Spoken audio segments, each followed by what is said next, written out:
E aí galera, beleza? Sejam bem-vindos novamente ao canal RD com Logan e hoje nós vamos gravar sobre as 10 coisas que não são redução de danos.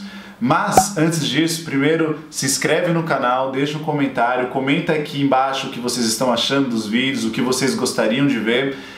Se inscreve também no meu canal do Instagram, RD com Logan. E é isso galera, roda a vinheta e vamos lá!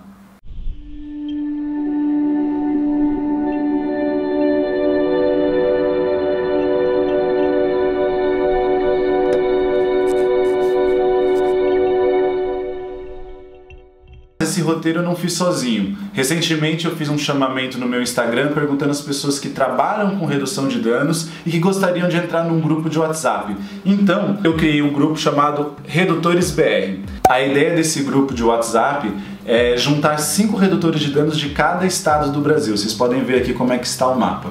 Os estados que estão em roxo já está ocupado por 5 redutores de danos e os que estão azul tem alguns redutores de danos, mas não tem ainda os 5, né?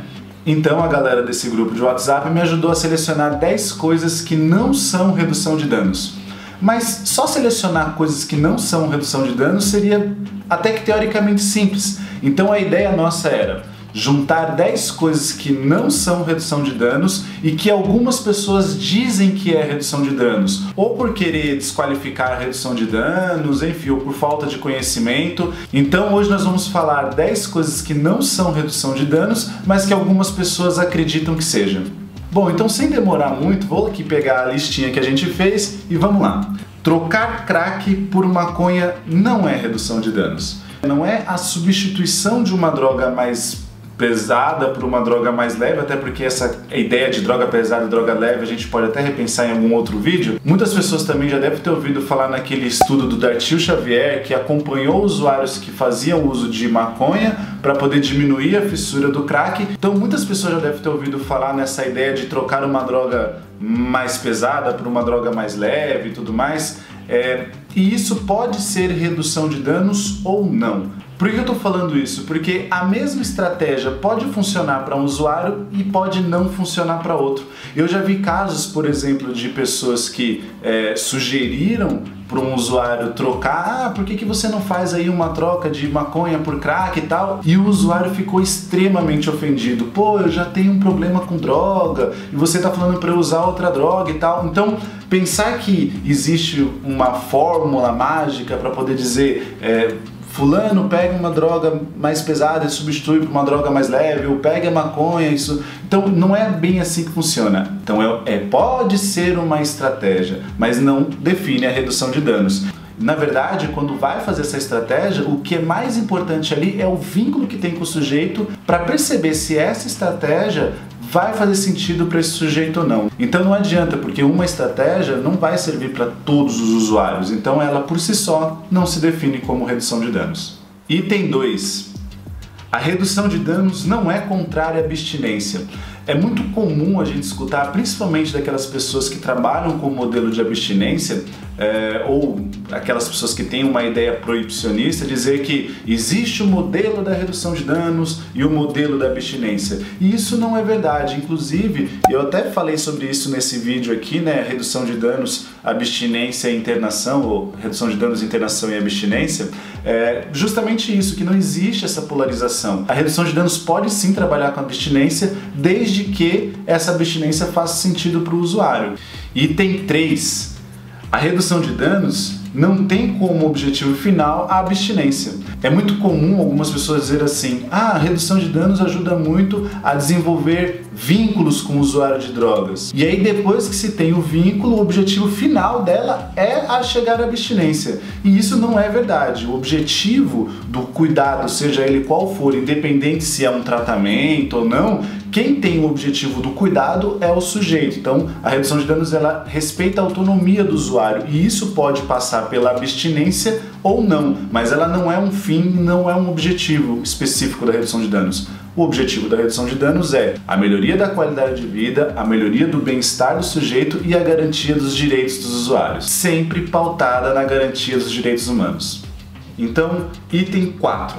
A redução de danos não faz apologia ao uso de drogas. E esse item é bastante curioso, assim, porque muitas pessoas dizem assim, ah, mas a redução de danos faz apologia, porque incentiva o uso, porque fala para o usuário usar, porque perpetua o uso. Isso não é verdade. A redução de danos, ela respeita a autonomia e o protagonismo do usuário. Então quem decide é ele. Acho que a grande questão aí que dizem que a redução de danos faz apologia ao uso de drogas, eu acho que está muito mais relacionado ao fato da gente deixar de falar não, como é o modelo antigo de cuidado, né, que é pautado ali na abstinência, que é pautado ali no proibicionismo. Como a gente não fala não ao uso de drogas, subentende-se que a gente fala sim, e na verdade a gente está falando sim ao sujeito, é ele que vai decidir o que é melhor para si próprio, e não eu como redutor de danos. Então a redução de danos ela não é apologia ao uso de drogas. Item 5. Esse item é bastante interessante, ele diz assim: não é redução de danos se a perspectiva não for antirracista, antimanicomial, antiproibicionista e antimachista. Então, se a gente não conseguir pensar a redução de danos com essas perspectivas, a gente não tem uma redução de danos real, né? Não tem como a gente pensar numa estratégia de redução de danos ou numa política de redução de danos e que não seja antirracista, por exemplo, né? Então, item 5. Agora vamos para o item 6.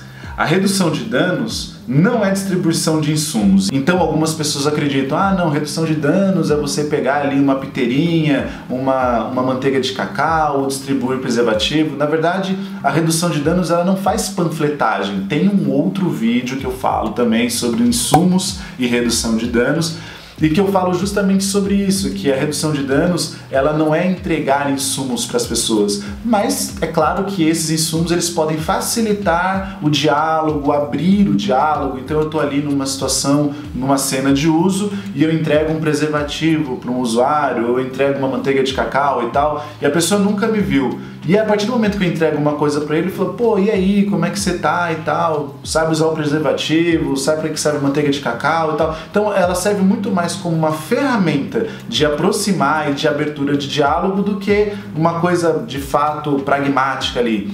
É claro que os insumos ajudam, é claro que os insumos, a estratégia com a utilização de insumos pragmáticos mesmo, eles podem ajudar muito o usuário. Ela está dentro das estratégias possíveis que os redutores de danos podem utilizar, mas não se pode definir que redução de danos é distribuir insumos. 7. Quanto mais tempo o usuário conseguir ficar dentro do serviço, melhor. E isso é redução de danos. Então, existem algumas pessoas que acreditam assim, ah, mas quanto mais tempo o usuário ficar dentro de casa ou ficar dentro do serviço, né, no serviço no CAPS AD, no centro de acolhida, enfim, num centro de convivência, quanto mais tempo ele ficar dentro desse serviço, melhor para ele. E de fato, se o sujeito está dentro de um lugar protegido, né, ele vai estar menos vulnerável a algumas situações se ele estiver ali na rua e tudo mais. E se ele estiver dentro desse serviço fazendo alguma atividade, ele pode estar diminuindo aquele consumo que seria um momento ali onde ele pudesse estar usando e tudo mais. Bom, isso é uma estratégia de redução de danos, mas não define como redução de danos da mesma forma que distribuir insumos não define, mas é uma estratégia bastante interessante de redução de danos. Gente, eu tava fazendo a edição desse vídeo aqui, e desculpa por esse corte e tal, desculpa a qualidade do vídeo, mas tem um ponto importante que eu esqueci de colocar, que é o seguinte: editando ele, percebendo e refletindo no momento da edição, eu percebi que esse negócio de também dizer que o usuário ficar no lugar, o usuário ficar, quanto mais tempo ficar dentro do lugar, ele pode ser muito bem utilizado como uma justificativa para a internação do usuário. Então, de fato, essa ideia de, não, quanto mais tempo o usuário ficar dentro do serviço, ou ficar dentro de alguma instituição em algum lugar, isso é redução de danos porque o cara não está na rua, não está usando e tal, pode servir muito bem como justificativa para poder internar a pessoa, né? Internar involuntariamente, né? Internar compulsoriamente, enfim. Então, de fato, não é mesmo uma estratégia de redução de danos isso. Estava refletindo sobre isso agora, editando, e eu vou colocar essa parte desse jeito mesmo, desculpa. Agora vamos voltar pro vídeo. 8º item. Redução de danos não é combinar com o usuário usar uma quantidade menor.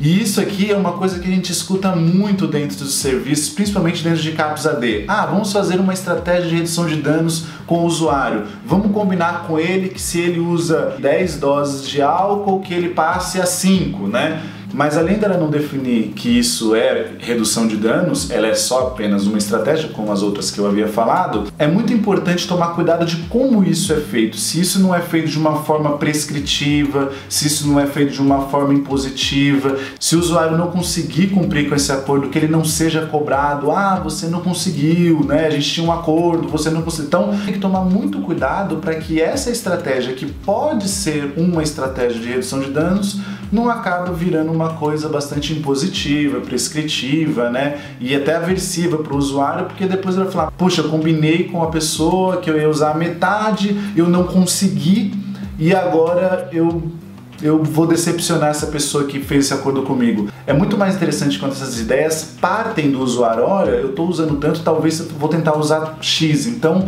é um momento onde o redutor de danos ou o técnico ali vai estar tentando ser mais passivo, tentar escutar mais, tentar acolher mais do que ficar propondo, né? Então é mais interessante que essas estratégias partam do usuário e não do técnico ou do redutor de danos, porque aí sim é redução de danos, né? Então, 9. A redução de danos não é uma solução simplista para um problema complexo. Então a questão das drogas ela está relacionada a uma série de fatores. Fatores de vulnerabilidade, né? Fatores sociais, fatores de vínculos familiares, vínculos com a comunidade, fatores de saúde, tanto saúde, né? Uma questão clínica, quanto saúde mental, questões econômicas, né? De trabalho, moradia, né? Enfim, uma série de situações. Então é uma questão extremamente complexa e a gente não dá simplesmente para achar, não, então vamos aqui pegar a questão da droga, né? Focar então na questão da droga e dizer para o sujeito, use menos, né? Faça isso, faça aquilo, porque não é tão simples assim. Muitas das vezes, e talvez até a maioria das vezes, o sujeito tem uma série de situações na vida e que a droga é só mais um elemento que está ali desorganizando a vida do sujeito. Então, por isso que a redução de danos, além de não ser uma solução simplista, ela nunca vai focar no uso de droga do sujeito, ela vai focar no sujeito, nas suas demandas, nas suas necessidades, e por isso é importante segurar o ímpeto aí e falar, olha, calma, vamos pensar, vamos sentar, vamos estar junto, né? E tentar entender qual é o significado que a droga tem na vida do sujeito. E, por último, item 10, a redução de danos não é uma receita de bolo. E talvez isso é uma coisa que responda a todos os outros 9 itens. A redução de danos ela não é uma receita de bolo, ou seja, uma estratégia que você tenta com uma pessoa, ela pode funcionar com outra ou não, né? O item 1, por exemplo, a gente falou ali que trocar numa droga considerada pesada por uma droga leve, isso pode funcionar para determinadas pessoas e não funcionar para outras. Então não existe uma receita de bolo. A redução de danos, ela foca em pessoas e as pessoas são singulares, elas possuem as suas subjetividades, elas possuem as suas necessidades e uma necessidade de uma pessoa não vai ser igual à outra. Então a redução de danos, ela nunca vai ter uma receita de bolo que vai funcionar para todas as pessoas. Então é isso. Gente, eu gostaria muito de agradecer para quem ficou até aqui. Esse foi o vídeo dos 10 itens de coisas que não são redução de danos ou que fazem parte da redução de danos, é uma estratégia de redução de danos, mas não define a redução de danos. Espero que vocês tenham gostado. Eu gostaria de agradecer novamente ao grupo de WhatsApp Redutores BR que me ajudou a fazer o roteiro desse vídeo. Espero que vocês todos tenham gostado. Espero que quem acompanhou aqui também tenha gostado. Não se esqueçam de se inscrever nesse canal, comentar o vídeo, falar alguma coisa que concorda, que não concorda, do que gostou, do que gostaria de ver em outros vídeos. Espero que vocês tenham gostado e até a próxima.